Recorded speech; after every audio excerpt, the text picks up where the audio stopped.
주의 위엄 이곳에 가득해. 할렐루야. 오늘 내가 너를 여전히 사랑한다, 그러한 제목으로 함께 말씀을 나누고자 합니다. 여러분, Say and Seal이라고 하는, 국내는 번역되지 않았습니다만, 안나 워너와 언니 수잔 워너가 쓴 지금으로부터 백수년 전의 소설이 있습니다. 이 소설이 왜 유명하냐 하면 지금까지도 성도들에게 애송이 되는 예수 사랑하심이라고 하는 그 찬양의 가사가 여기에 처음 등장하기 때문입니다. 사연은 이렇습니다. 내용은 주일학교에 다니는 조니 팩스라고 하는 아이가 어릴 때부터 심각한 질병 때문에 고통받고, 이 아이가 상상할 수 없는 그 질병의 아픔 속에 살아가는데, 그를 가르치던 존 윈덴이라고 하는 선생님이 늘 이 아이를 위해서 예수의 복음을 증거하고 또 아이를 위해 기도하고 그 아이를 늘 돌보았습니다. 어느덧 이 아이가 심각한 지경에 이르러서 린덴 선생님이 아이를 방문하게 됩니다. 방문하여서 정말 그 아이의 안타까운 모습을 보면서 뭔가를 해주고 싶은 것입니다. 얘야, 내가 너를 위해서 무엇을 해주고 싶은데 어떤 것을 해주기를 원하느냐? 그렇게 묻자 이 아이가, 선생님, 저를 위해서 찬양을 불러주세요 라고 얘기합니다. 선생님이 그 조이를 안고 부른 찬송이 바로 우리가 지금 부르는 예수 사랑하심은, 물론 이것은 소설입니다. 소설인데 그 소설에서 음악에 음은 없습니다만 가사를 직역하면 이렇습니다. 예수님이 나를 사랑하시네, 나는 그것을 잘 아네. 그리고 성경이 예수님이 나를 사랑하신다는 것을 쓰고 있네. 어린아이는 예수님의 것이네. 그들은 약하지만 예수님은 강하시네.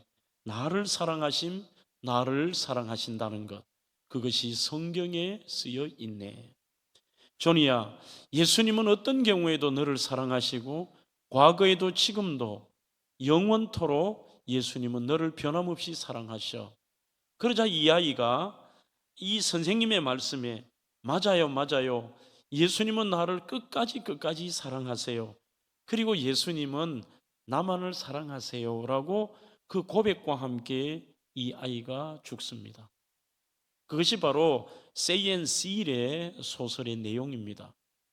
소설이 1860년에 발표가 되고 1862년에 작곡가가 거기에 곡을 붙였고, 그 내용이 지금까지도 우리가 참 어렵고 힘들 때마다 또 주님의 사랑을 생각할 때마다 이 찬양을 부릅니다. 사람들은 누구나 큰 상실감에 빠질 수도 있고 실패할 수도 있으며 삶의 고통 속에 살아갈 수가 있습니다. 그러나 그 삶의 내용이 문제가 아니라 어떤 경우에도 누군가가 변함없이 나를 사랑하고 나를 아끼며 안아주시고 함께 한다면 견딜 수가 있습니다. 다시 시작할 수가 있습니다. 그리고 놀랍게 그 삶에는 어떤 형편이 굴곡이 있을지라도 평안이 깨뜨려지지 않는다는 것입니다. 그런 의미에서 신구약 성경에는 정말 처음부터 끝까지 승리와 성공의 스토리를 가진 사람보다도 2930명의 이름이 거명된 사람들의 거의 대부분이 실패와 상실, 낙심과 절망 가운데서도 여전히 포기하지 않는 하나님이 그를 찾아오셨고, 그에게 나는 오늘 설교의 제목처럼 나는 너를 여전히 사랑한다는 주님의 그 고백과 함께 그를 다시 회복시켜 주시는 이 회복의 스토리가 성경의 내용이기도 합니다. 우리가 한 사람 한 사람을 한번 볼까요? 제일 먼저 죄인과 악인의 대명사로 등장하는 동생을 시기하여 쳐 죽인 가인이 나옵니다. 가인의 인생이 끝장이고 버림받아 마땅하겠지만 주님이 찾아오셔서 가인에게, 가인아 너 지금 불안해하고 염려하지 마라. 너가 어디 가든지 사람들이 너를 해하지 못할 거야. 그 말은 너와 같은 죄인도 여전히 회개하고 주께로 돌아오기를 원하시면서 내가 여전히 너를 사랑한다는 그 그 회복의 고백을 하셨습니다. 성경은 진행되면서 제가 제 책에도 언급한 하갈이라고 하는 이 여인은 그 여인은 떳떳한 여인은 아닙니다. 오히려 아기를 씨바지해서 임신을 하니 주인 사라를 업신여기고 무시하니 그 도가 지나쳐서 더 이상 참을 수 없는 사라가 주인 아브라함에게 이야기를 하고 더 이상 견딜 수 없다. 저 여인을 어떻게 하든지 당신이 나에게 그 권리를 달라고 하자 아브라함이 허락을 하고 그때부터 마음먹고 사라가 하갈을 갈구기 시작하죠. 얼마나 심하게 괴롭혔던지 도저히 견디지 못하고 그녀가 고향인 애굽으로 돌아가려고 광야길로 도망을 가버립니다. 이 실패한 여인과 절망의 여인을 향해서 주님이 광야에 찾아오십니다. 여인에게 말씀하십니다. 하갈아 하갈아, 네가 어디 있으면 네가 어디로 가려고 하느냐. 안타까운 소리를 하시면서 이렇게 말씀합니다. 너의 뱃속에 있는 아기 걱정하지 마. 그 아이도 큰 민족을 이루고 내가 복에 복을 더할 거야. 너가 어디로 가든지 너 아이와 너를 내가 지키고 함께 할 것이다. 그러면서 주님께서는 그 인생을 다시 애굽으로 돌아가 신앙 팔아먹고 삶이 어떻게 조금 편안할지 모르지만 다시 옛날로 돌아가는 것을 원치 않으시면서 내가 너와 함께 할 테니 내 종 사라에게로 돌아가라. 그렇게 말씀하시며 함께 하시겠다는 위로, 내가 여전히 너를 사랑한다는 것과 너가 실수하고 실패해도 사랑한다는 메시지와 함께 그를 향하여 새로 회복의 길을 제시하셨습니다. 야곱은 말할 것도 없습니다. 형을 속이고 아버지를 속이고 도망자로 가는 야곱을 만나 주셨고 다시 그 야곱에게 사랑한다고 고백하시며 그 삶에 다시 믿음으로 설 것을 주님이 요구하셨습니다. 엘리야 같은 경우는 하나님이 위대한 능력을 주셨지만 결국은 감당하지 못하고 나중에는 이세벨의 핍박을 받으니까 차라리 자기를 죽여달라 그러고 하나님 앞에 원망하고 따졌던 엘리야에게 광야에서 로뎀나무 아래에서 죽을 지경에 있던 그에게 기적같이 까마귀를 통해 먹을 것을 주시고 하나님이 위로의 메시지를 주십니다. 심지어는 그 시내산에서 하나님이 만나 주셨고 내가 너와 함께하고 너는 비록 이렇게 금방 짜증을 내고 금방 불평하고 뭔가 네 인생이 힘이 없는 것처럼 보이지만 내가 여전히 너를 사랑한다. 그렇게 고백하셨습니다. 모세도 실패자였고 살인자였지만 하나님은 그를 들어 쓰셨습니다. 다윗은 죄를 짓고 상상할 수 없이 비겁한 자였지만 주님은 여전히 사랑한다 말씀하시며 회개하는 그를 붙잡아 주셨습니다. 신약 성경도 여전히 마찬가지입니다. 남편이 5이나 되었던 부정한 여인 수가성 여인에게도 찾아오셔서 나도 너의 예배를 받기를 원한다. 예배를 가르쳐 주시고 이 여인에게 새로운 사명을 주셨습니다. 뿐만 아니라 가늠하다가 현장에서 잡힌 여인에게도 내가 다시는 너를 정죄하지 아니한다. 그리고 2번 다시 죄를 짓지 말고 그리고 인생에 믿음으로 살거라라고 여인을 여전히 사랑한다고 말씀하셨습니다. 오늘 설교의 메시지도 우리는 이 베드로와 제자들을 통해서 주님이 하시고자 했던 메시지가 뭘까요? 똑같은 제목입니다. 바로 내가 여전히 너를 사랑한다. 여러분, 실패한 베드로와 제자들, 그들은 죄책감과 의기소침한 마음과 어떤 의미에서 낙심하여서 겨우겨우 자기의 생활고 때문에 바다로 나가서 평생을 해왔던 일이지만 밤새도록 고기를 잡아도 고기 한 마리를 잡지 못했습니다. 그 절망의 순간에 부활하신 예수님이 또 나타나셨습니다. 그리고 그들에게 용기를 주시고 그들을 따뜻하게 맞이하셨습니다. 자, 잠시 오늘 본문을 소개하면 이렇습니다. 죽임을 이기고 살아나신 예수님은 40일 동안 사람들에게 3번 크게 제자들에게 나타나셨습니다. 물론 마지막 승천하실 때는 500문도와 수많은 사람들 보시는 가운데서 이렇게 승천하셨습니다만 제자들에게 크게 3번인데 한 번은 여인들과 베드로, 요한에게 나타나셨습니다. 2번째는 도마와 11제자에게 나타나셨습니다. 오늘 3번째는 갈릴리의 7 제자들에게 나타나셨습니다. 본문은 여러분 정말 중요한 저는 해석이라고 생각하는데 때로는 많은 분들이 본문에 대한 해석을 안타깝게도 그 방향이 잘못되지 않았느냐, 좀 그런 생각도 좀 해봅니다. 본문에 대해서 이렇게 해석하는 것을 들어보신 적이 있을 겁니다. 어떤 분들은 예수님께서 베드로에게 나타나셔서 그에게 사명을 주시기 전에 예수님이 3번 물어보시는데 예수님을 3번 배반한 베드로에 대해서 경고하시는 메시지다. 3번 베드로가 예수님을 부인했기 때문에 3번 물어보셨다. 여러분들, 예수님이 그렇게 꽁한 분이실까요? 정말 그렇게 한번 감정을 표현하시기 위해서 베드로에게 나타나셨을까요? 그것은 아닙니다. 우리는 성경을 해석함에 있어서의 통전적 해석과 원저자의 의도가 무엇인가가 대단히 중요합니다. 성경의 원저자는 하나님이고 하나님께서 왜 이 말씀을 쓰셨는가라고 하는 그 하나님의 뜻을 알고 해석하는 게 좋을 것 같습니다. 그런 측면에서 저는 오히려 사명을 주시는 근엄한 예수님, 제자들의 잘못에 대해서 한 번은 정리하고 가시고자 하는 예수님의 그 명쾌하심과 예수님의 강력한 제자들에 대한 부르심보다는 여전히 그들을 사랑하시는 따뜻한 예수님의 이야기, 여전히 실패하고 예수님을 떠났으며 현재의 낙심한 제자들에게 나타나셔서 내가 여전히 너를 사랑하고 나는 너를 신뢰하며 너를 사용할 것이라고 하는 주님의 따뜻한 예수님의 이야기인 것입니다. 만약 여러분들이 오늘 이 21장을 장면과 영화를 통해서 보신다면 처음부터 끝까지의 요한복음 21장은 정말 따뜻한 장면이라고 저는 생각합니다.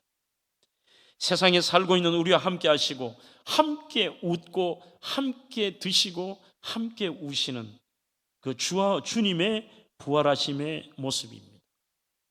사랑하는 성도 여러분, 베드로와 6 제자 부활하신 예수님을 만난 후 이들이 고향 갈릴리로 갑니다.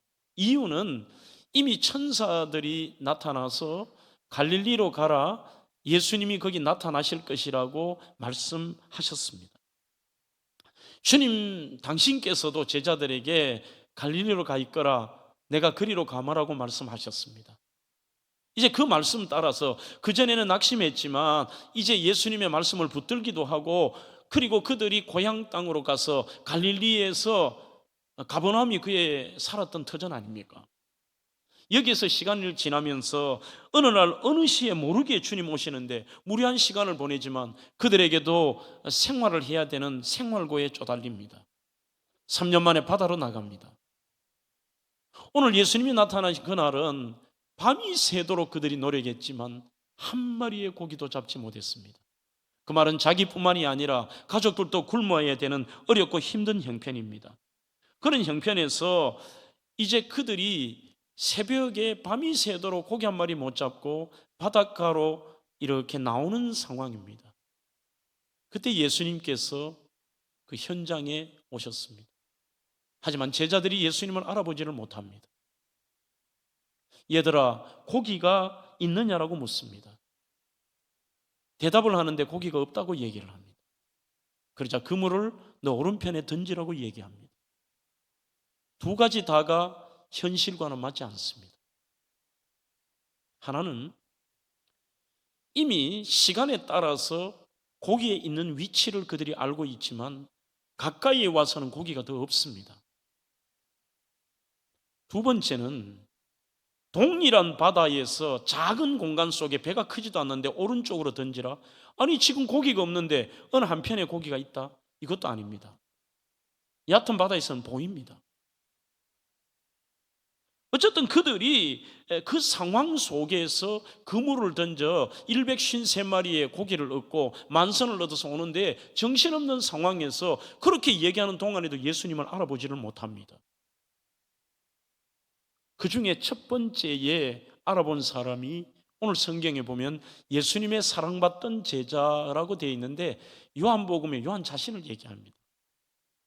요한이 먼저 예수님을 알아보고 소리를 지릅니다. 주님이시다. 그제서야 예수님을 알아본 베드로가 겉옷을 취하고 물 밖으로, 물이 얕으니까요, 나와서 예수님께로 찾아오는 그런 장면인데, 이때 예수님이 두 번째 요구를 하십니다. 너희들이 잡은 생선을 좀 가지고 오라고 얘기하십니다. 이미 주님께서는 바로 그곳에 바위 위에서 불을 준비하셔서 빵을 준비하시고 그들의 생선을 구우면서 이제 그들에게 말씀하십니다. 이곳으로 와서 조반을 먹거라. 그러시면서 제자들과 함께 딱딱한 식탁의 교제를 나누시면서 이들을 향하여 가장 따뜻한 음성으로 요한의 아들 시몬아, 너가 나를 사랑하느냐? 예, 주님이 저를 사랑하는 줄 주님이 아십니다. 그래, 내 양을 먹이거라, 내 양을 치거라. 그렇게 말씀하시면서 예수님은 장차 베드로가 어떻게 되실 것을 아시기 때문에 그 사랑스럽고 안타까운 마음으로 오늘 따뜻한 식사와 함께 따뜻하게 그들에게 나는 변함없이 너희들을 사랑한다는 것을 보여주셨습니다. 사랑하는 성도 여러분, 오늘 저는 여러분들과 함께 가장 먼저 생각할 메시지는 이것입니다. 인생의 상실과 실패와 고통의 시간들 속에서도 결코 주님을 잊어서는 안 된다는 것입니다. 사절에 날이 새어갈 때에 이것이 시간이 어느 정도냐면 지금 우리의 시간으로는 5시 30분에서 6시 정도가 됩니다. 실제 제가 바로 그 베드로 수익권 교회, 예수님이 제자들에게 식탁의 교제와 그 사명을 주셨던 여기를 가보면서 그 시간에 실제 가보았습니다. 새벽에요. 지금 여러분들이 보시는 왼쪽의 사진은 갈릴리 바다와 주님께서 제자들에게 바로 그 바위, 얕은 바위 위에서 식탁의 교제를 하셨던, 아침을 만들어 주셨던 그 바위 위에 기념교회가 세워져 있고, 바로 오른쪽에는 실내에 있는, 교회 실내에 있는 이 앞에 보시면은 여러분들 글씨 보이시죠? 맨사 크리스티, 예수님의 식탁이라고 하는 그런 주님이 차렸던 바위 위에 교회가 세워진 내용입니다. 제가 여기서 느꼈던 것은 뭐냐 하면 일부러 그 시간에 가본 이유가 있습니다. 아니, 먼 거리도 아니냐. 그러면 기껏해야 가장 가까운 거리가 약 한 50m 정도, 길어봤자 80m 정도의 거리에서 볼 수가 없을까? 다 보여요, 그 시간에. 아직 이렇게 해가 완전히 뜨지 않았지만 한 100m, 200m까지 보여요. 그런데 왜 이 제자들이 분명히 이렇게 말합니다. 날이 새어갈 때 예수께서 바닷가에 서셨으나 제자들이 예수신 줄을 알지 못하는지라. 무슨 주님께서 완전히 다른 모습이거나 이상한 모습이 아니셨습니다. 이미 그들에게도 고기가 있느냐라고 물어보신 만큼 주님의 음성도 동일하셨을 것입니다. 못 알아본 거예요. 사람들은 믿음을 잃고 빈손이 되었을 때 예수님마저 보이지 않습니다. 그리고 그 순간에 결국은 사람들은 상황과 형편을 바라보고 사탄의 음성을 듣기가 굉장히 쉽습니다. 이제 너는 끝이야, 절망이야, 안 돼, 너 실패했잖아, 부인했잖아, 더 이상의 방법이 없잖아. 그런 것은 들리는데 주님의 음성이 들리지 않고 주님이 나의 삶에 지금 현재 나와 가까이 계시고 주님께서 나와 함께 하신다는 이것을 잊어버린다는 것입니다. 그러니 실제 주님이 오셔도 주님이 계시는데도 전혀 느끼지를 못합니다.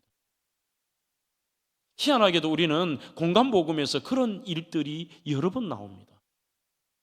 예를 든다면 마태복음 14장에 보시면 제자들이 예수님의 말씀을 따라서 갈릴리 호수에서 여기서 저쪽편으로 배를 타고 가는데 아무리 노를 저어도 무려 8시간 이상 노를 저어도 앞으로 나가지 못하는 역풍을 만납니다. 그런 고생 속에 새벽 6시 되어서 새벽 3시, 4시경에 예수님께서 물 위를 걸어서 오십니다. 이 사건이 있기 바로 전에는 주님이 그 낮에 그 전날 바로 출발하기 전날 저녁에 출발했으니까 낮에는 오병이어의 사건이 있었습니다. 주님이 어떤 분이신가를 모든 사람에게 보여주셨습니다. 그런데도 막상 역풍을 만나고 이들이 힘든 일들이 계속되니까 예수님을 잊어버린 것입니다. 보리떡 5개와 물고기 2마리로 5,000명을 먹이고 12바구니를 남기셨던 하나님 아들 예수 그리스도, 그분이시라면, 그분을 잊어버리지 않았다면 이것은 아무것도 아니다. 주님이 가신 길이라고, 가라고 한 길이라면 어떻게 하더라도 이 길은 문제가 없고 그 문제 속에서도 주님의 뜻이 있을 것이다. 이런 주님을 생각하지 않고 잊어버리니 실제 주님이 나타나도 주님을 알아보지 못한 거예요. 설마 무리를 걸어온다는 게 상상할 수 있겠습니까? 그래서 성경은 이렇게 씁니다. 그들이 유령인 줄 알고 더 무서워합니다. 이때 주님이 말씀하십니다. 내니 두려워하지 말아라. 에고 에이미, 나는 스스로 있는 자야, 두려워하지 마라. 우리는 이뿐만이 아니라 엠마오의 제자의 사건을 봐도 성경을 읽을 때 여러분들이 의심을 가지셨을 겁니다. 예수님이 십자가에 달려 돌아가시고 부활하셨는데 그 제자가 누구인가는 나와 있지 않습니다. 정확하게 그 이름 자체가 전부가 나와 있지는 않아요. 나와 있지 않는데 이 제자들이 예수님이 십자가에 달려 돌아가신 후에 절망하고 부활하심을 믿지 못하고 그들이 엠마오로 고향을 향해 터덜터덜 어깨가 지쳐서 도망가는 상황입니다. 그 길에 예수님께서 나타나셨습니다. 여러 이야기를 하십니다. 좀 이상하지 않습니까? 이들이 다른 사람이 아니라 예수님을 3년간 따라다녔던 예수님의 제자들입니다. 12제자는 아니었겠죠.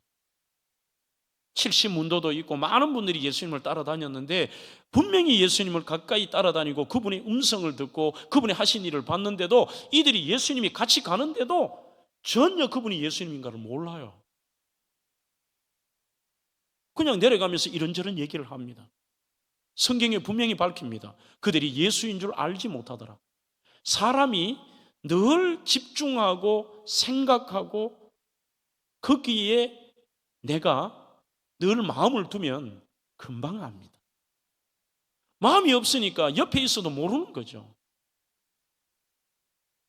그들이 드디어 예수님과 음식을 나눌 때, 자, 걸어갈 때는 여러분 한번 생각해 보시죠. 사람들이 이렇게 보고 가진 않죠. 서로 앞을 보고 가니까 옆에 계신데도 설마 잊어버렸으니까 에이 설마 부활하셨을까? 그냥 가면서도 몰랐습니다만 식탁은 옆에 앉고 앞을 하면서 시간이 지나면서 보게 되어 있습니다. 미술 유명한 작품을 하나 보겠습니다. 카라바조의 예수님과의 식사라고 하는 작품입니다. 여기 보시면 조금 평상시에 우리가 보는 예수님의 모습과는 다르죠. 수염도 없으시고 좀 이렇게 젊어 보이시는데 이분들의 표정을 한번 보시면 감격스러운 표정은 아니죠.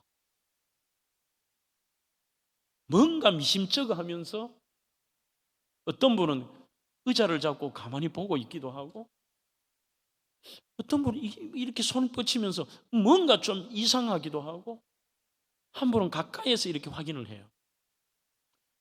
카라바조가 아주 디테일하게 그림을 그렸습니다만 한마디로 무슨 것을 상징하며 그렸느냐?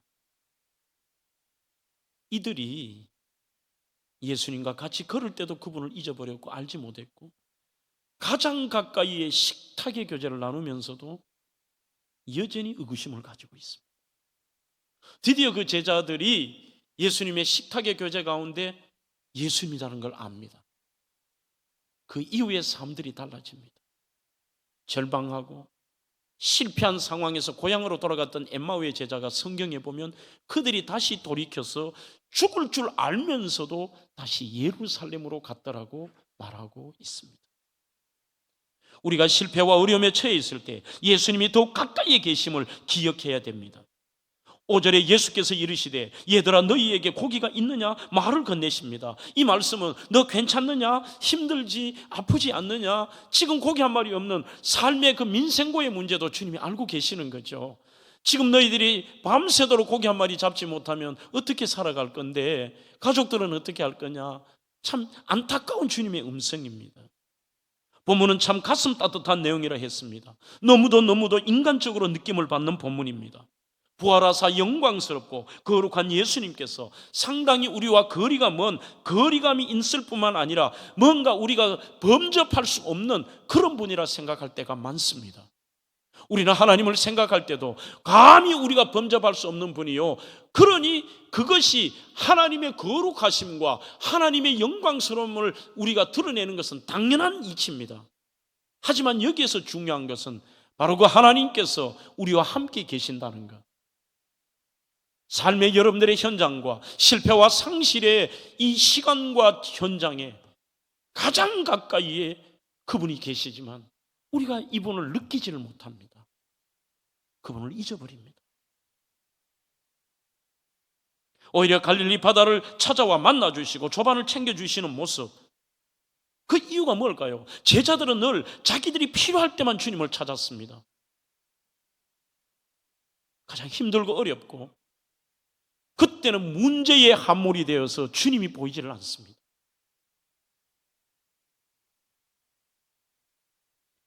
오스 힐먼의 하나님의 타이밍이라는 책에 보면 그리스도인이라 하면서도 삶의 세 가지 영적 단계가 있다고 합니다. 하나님에 대한 영적 단계. 첫 번째는 편의 단계입니다. 편의.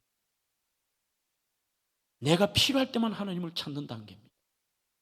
나머지는 하나님을 잊어버려요. 두 번째는 위기 단계입니다. 급할 때 위기를 벗어나기 위해 하나님을 찾는 단계입니다. 세 번째는 확신 단계입니다. 어떤 상황에서도 하나님이 변함없이 나를 사랑하신다는 그것을 믿고 기다리는 단계입니다. 이 확신의 단계가 되면 삶의 절망이나 상실이나 실패나 그 어떤 상황일지라도 가까이 계시는 그분을 느낍니다. 그리고 그분을 통하여서 삶의 문제의 해결뿐만이 아니라 살아갈 수 있는 용기를 얻기도 하고 다시 일어설 수 있는 힘이 생기는 것이죠. 이것을 우리는 지금 현재에 적용하며 살아야 됩니다.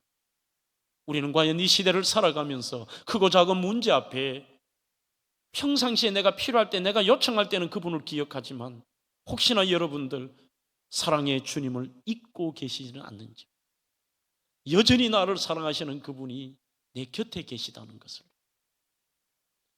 오래전에 영혼을 위한 닭고기 스프라는 책에서 마크 앤더슨이라는 공군 조종사 부부의 이야기가 오늘 이 설교를 준비하면서 떠올랐습니다. 이런 내용입니다. 실화입니다. 부인 수잔이라는 분이 눈을 수술을 받다가 그만 실명을 해버립니다. 절망하고 답답하고 힘든 시간입니다. 재활 시간을 보내고 나니 여전히 아내가 힘이 들지만 아내에게 소원이 있습니다. 아마 보지 않아도 일을 할 수 있는 일인 것 같아요. 나는 옛날 직장에 다시 일을 하고 싶어. 드디어 그 직장에서 일을 다시 할 수 있는데 앞을 볼 수 없으니 출퇴근이 어렵습니다. 남편이 이 마크 앤더슨 공군 조종사가 자기의 일을 그만두고 아내를 잠시 그만둔 다음에 거기에 출근을 시키고 퇴근할 때 퇴근을 시킵니다. 몇 주간에 걸쳐서 일을 합니다. 몇 주가 지난 다음에 남편이 아내에게 충격적인 말을 합니다. 더 이상 내일부터 당신을 데려다 주고 데려다 올 수 없어. 당신 혼자 출근해. 섭섭함이 불일 듯이 일습니다. 분노가 터집니다. 참 힘들고 어려운 길, 다음 날부터 넘어지고 부딪히며 혼자 버스를 타고 출근을 했습니다. 하루가 지나고 이틀이 지나고 그 고통의 시간들을 지났는데 몇 주 지나니까 익숙해집니다. 몇 걸음 가고 이렇게 하고 너무나도 익숙해졌습니다. 익숙해서 자기가 이렇게 이제는 더 이상 박지도 않고 문제없이 다니기를 시작했는데 버스 운전사가 무심코 여인에게 말을 던져요. 부인, 참 부인은 좋은 남편을 두신 것 같습니다. 자기는 지금 남편 때문에 분노가 차고 상상할 수 없는 고통 속에 있는데 이 무슨 얘기냐? 그러자 무슨 뜻이냐고 물어요. 부인 모르셨어요? 당신이 혼자 이 버스를 타는 몇 주간 아침 저녁 차에 탈 때마다 그 남편분은 함께 타셨는데 오늘 이 여인이 자립할 수 있도록 그 남편이 실제 어려움이 있으면은 혹시 무슨 일이 생길까 봐 바로 가장 가까이에 있으면서도 표를 안 낸 거예요. 오늘 저는 이 유치한 인간의 이야기를 읽으면서도 주님을 묵상해 보았습니다. 우리가 주님을 잊어버리지 주님이 우리를 떠난 것은 아니라는 것이죠. 사랑하는 성도 여러분, 어떤 경우에도 주님이 변함없이 나를 사랑하신다는 절망과 상실과 실패의 자리에도 바로 내 곁에 계신다는 이 주님을 잊어서는 안 됩니다. 두 번째로 당연한 이야기입니다만 이 세 번의 질문을 통하여서도 끝까지 우리의 과거를 묻지 않고 우리를 끝까지 사랑하시는 주님의 사랑을 본문을 통해 느낄 수가 있습니다. 베드로와 제자들 부활하신 예수님을 만났습니다. 지금 다시 옛날의 모습으로 돌아가 바다에서 물고기를 잡고 있는데 이들에게는 내적 죄책감이 있습니다. 자신을 주님이 상대하지 않을 거라는, 어찌 보면 그럴 수 있죠. 나는 예수님 저주했는데, 나 예수님 부인했는데, 이런 일들을 버렸고 도망자로 살았는데 주님이 나를 받아들이실까? 온다고 하시지만 어떨까? 그 내적 죄책감이 컸습니다. 찾아오신 주님이 이렇게 말씀합니다. 예수께서 이르시되 얘들아 너희에게 고기가 있느냐? 대답하되 없나이다. 이렇게 얘기를 하십니다. 자, 그러면 여기에서 예수님이 제자들을 부르신 것을 보면 얼마나 이들을 사랑하시고 따뜻한 장면인가를 제가 이해할 수가 있는 것이죠. 물론 제자들 중에는 예수님보다 나이가 많은 제자도 있습니다.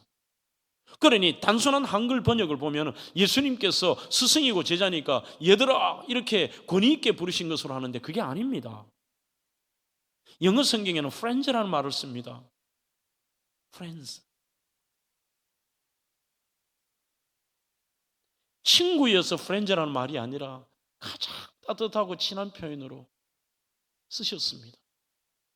이것이 헬라어에는 좀 더 의미가 강합니다. 파이디아, 메디, 프로스파기온, 에게테, 뒤에는 모르셔도 되고요. 제자들을 부를 때 파이디아라고 부르십니다. 파이디오는 어린이라는 뜻을 가지고 있죠. 파이디아라는 말은 이런 뜻입니다. 얘들아. 단순하게 우리의 얘들아 정도가 아니라 윗사람이 아랫사람, 스승이 제자에게 그리고 동료에게 가장 따뜻한 말로 부르는 음성이 파이디아입니다. 여러분들이 이해를 돕기 위해서요, 한 번씩 이렇게 여성분들을 보면 우리 교회도 그런 분들이 계시더라고요. 집사님들끼리 참 서로 따뜻하고 배려하고 너무 사랑스러운 좋은 친구들이 부를 때 이렇게 부르더라고요. 자기야 이래 부르더라고요. 왜 자기예요? 그게 왜 자기예요? 남편에게도 자기야라고 부릅니다만 그 자기야라고 하는 말은 정말 그 속에 사랑스러움과 따뜻함과 좋다는 의미를 다 내포하고 있거든요. 어른이 또 아이를 부를 때 야야, 야야, 얘야. 저는 그게 이해가 됩니다. 우리 할아버지가 죽을 만큼 힘든 우리 어머니를 제가 어릴 때 부를 때 늘 그렇게 불렀어요. 야야 이렇게 부르세요. 어린 마음이지만 우리 할아버지가 우리 어머니를 너무 사랑하시는구나, 너무 미안하게 생각하시는구나, 너무 고맙게 생각하시는구나, 정말 좋아하시는구나, 그리고 정말 안타까워하시는구나, 그 모든 게 담긴 게 어린아이가 느끼겠더라고요. 야야 이렇게 부르셨어요. 그것이 오늘 주님의 음성이에요. 이 파이디아라는 것이. 너 옛날에 배신했지? 너 나 저주했잖아. 너 도망갔잖아. 너 실패했잖아. 너 문제 있잖아. 너 지금도 아무것도 못하는 무능자잖아. 이거 아니에요. 파이디에라는 말이 히브리서 2장 13절, 요한일서 2장 18절, 3장 17절에 나오는데 하나님의 자녀로서 아주 귀하게 여기는 호칭도 파이디아입니다. 하나님의 자녀들아, 야야. 이런 태도와 기회 제공 자체가 베드로와 제자들을 향한 변치 않는 예수님의 사랑을 증명하고도 남습니다. 주님은 우리의 실패와 실수와 절대로 우리를 그 환경 때문에, 여러분들의 과거 때문에, 여러분들의 문제 때문에, 지금의 문제가 크다고 해서 여러분들을 포기하시는 분이 아닙니다. 여러분들은 주님을 떠나고 포기하고 잊어버릴지라도 절대로 주님은 우리를 포기하지 않습니다. 주님은 베드로에게 찾아오셔서 변함없는 사랑을 확인해 주셨을 뿐만 아니라 여전히 포기하지 않는다는 것을 강조해 주신 거예요. 3번 하니까 잘못해서 예수님이 필레오로 물으니까 이렇게 대답했다, 그는 신학적인 것 아니에요. 그 무식한 제자들에게 무슨 예수님이 신학적으로 물어요? 아닙니다. 아니면 3번 부인했으니까 나도 3번 물으면 아닙니다. 여기에서는 예수님이 여전히 너를 사랑한다는 예수님의 강조예요. 여러분들 그렇지 않습니까? 상대방이 그렇게 물을 때는 내가 너를 더 뜨겁게 사랑한다는 전제가 깔려 있습니다. 여자분들이 남편에게 묻습니다. 자기 나 사랑해? 사랑한다니까. 그렇게 묻는 거 또 물어요. 자기 정말 나 사랑해? 이것 자체는 저거 사랑 안 하니까 혼을 내는 게 아닙니다. 나는 너를 사랑한다는 겁니다. 나는 너를 사랑하는데 너도 나 사랑하기를 원한다는 뜻 아니에요. 그게 주님의 모습입니다. 무슨 주님이 책망이에요? 무슨 주님이 거기에 대한 주님이 보복하시듯이 하는 거예요? 아니에요. 요한의 아들 시몬아, 너가 나를 사랑하느냐?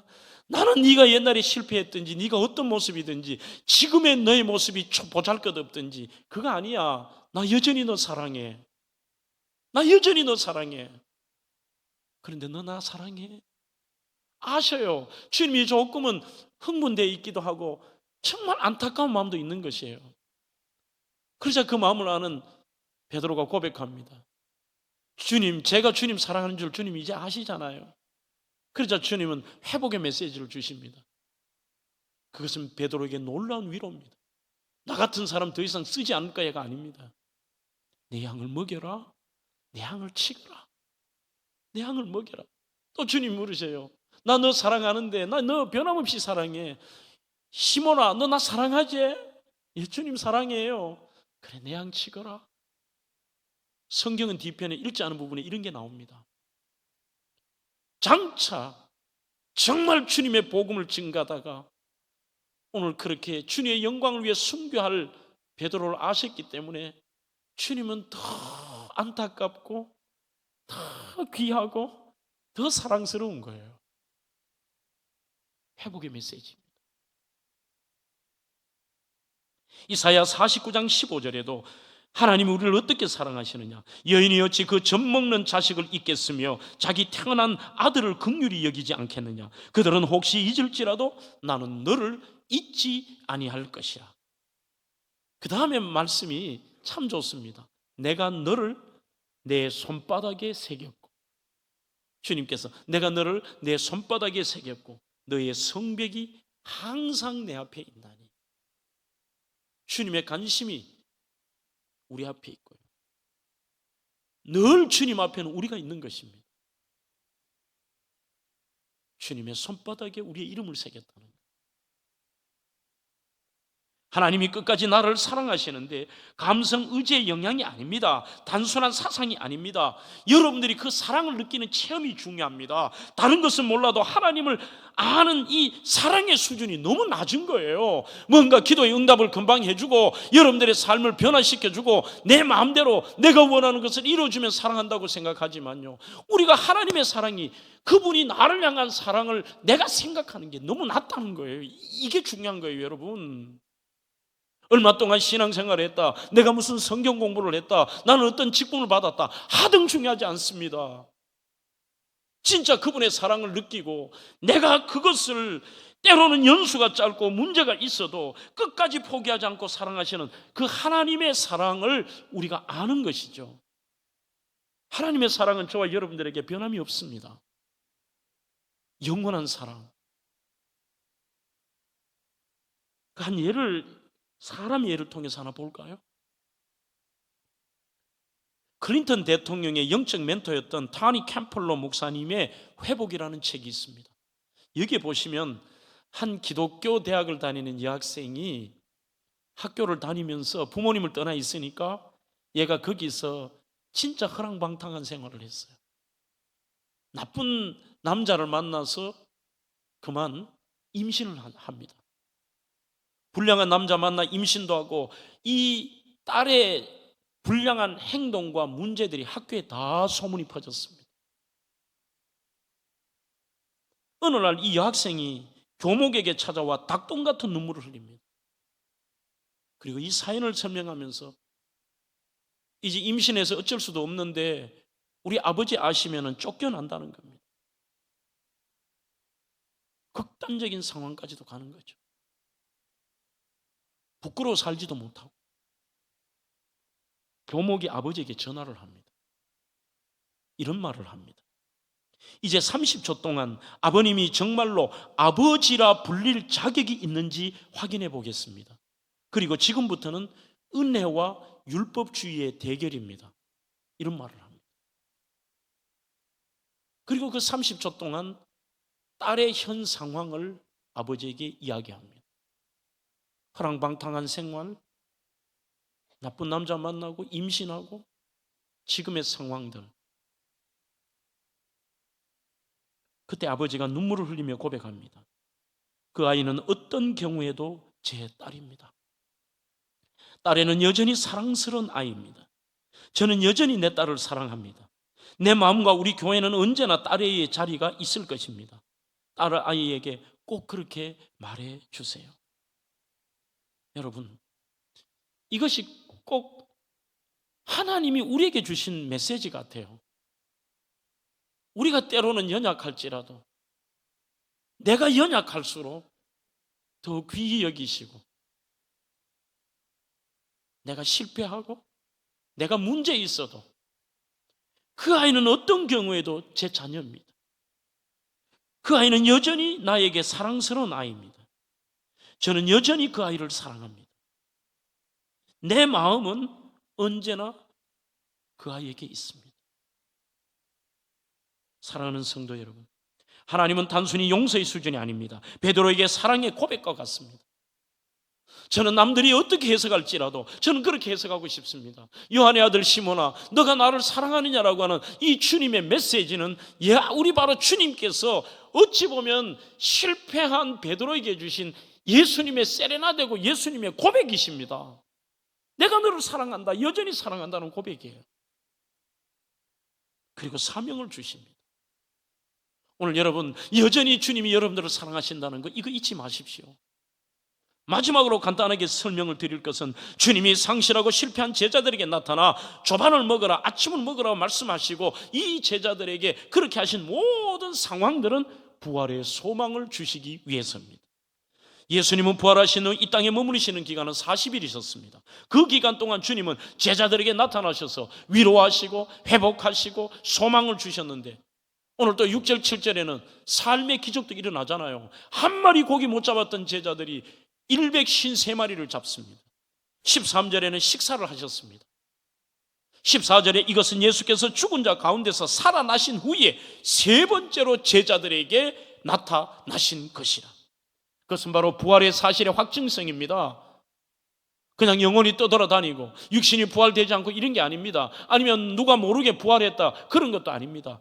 부활의 역사성, 부활의 사실의 확증입니다. 부활은 사실이다. 직접 주님과 함께 식사하시고 주님의 말씀하신 대로 하시고 모든 과정들이 부활이 사실이라는 것입니다. 이것은 바로 너희들에게도 결국 부활의 소망이 세상의 절망과 실패에서 용기를 얻는 거라는 것입니다. 주님은 나타나시고 그들에게 기적과 따뜻한 사랑, 특히 마음 가득한 식사, 이것은 주님이 확실하게 부활하셨다는 것과 부활하신 주님의 모습입니다. 영어만이 아닙니다. 육신의 부활이고 이 영광스러운 부활을 뜻하는 것입니다.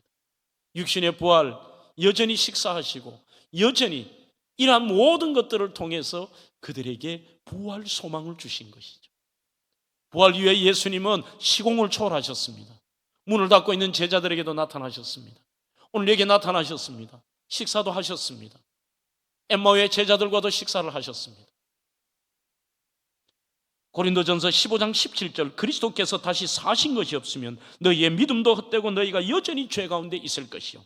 20절, 그리스도께서 죽은 자 가운데 다시 살아 잠자는 자들의 첫 열매가 되셨도다. 특별히 고린도후서 4장 14절, 주 예수를 다시 살리신 이가 예수와 함께 우리도 다시 살리사 너희와 함께 그 앞에 서게 하실 줄을 아노니. 사람들은 이 부활 소망과 영원한 천국 소망이 없으면 이 땅에서 문제 해결 하나 하고 또 문제가 발생하면 또 좌절합니다. 평생 문제 해결받고 좌절하고 문제 해결받고 좌절하고 사시겠습니까?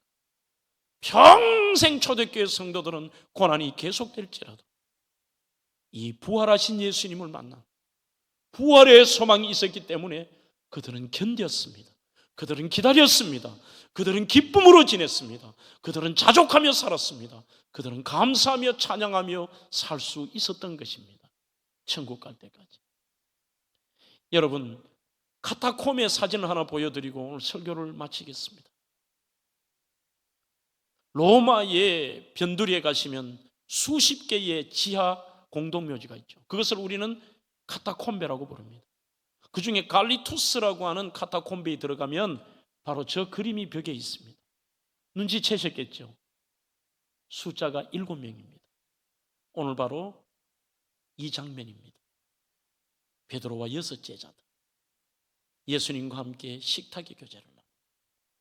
그것은 바로 부활하신 예수님, 실제 부활하신 예수님과 식사했던 이 장면이 그들에게는 산 소망이었습니다. 평생을 예수 믿는 것 때문에 그 지하 공동묘지에서 살고 비참하게 살고 평균 수명 34세에서 37세에 죽을지라도 그들이 포기하지 않고 그곳에서 유쾌하게 지낼 수 있으며 지킬 수 있었던 이유가 뭡니까? 부활 소망. 오늘 이 요한복음 21장을 통해 우리 대명의 성도 여러분들, 절대 어떤 환경에도 우리 주님 잊지 마시고 거기에 집중하십시오.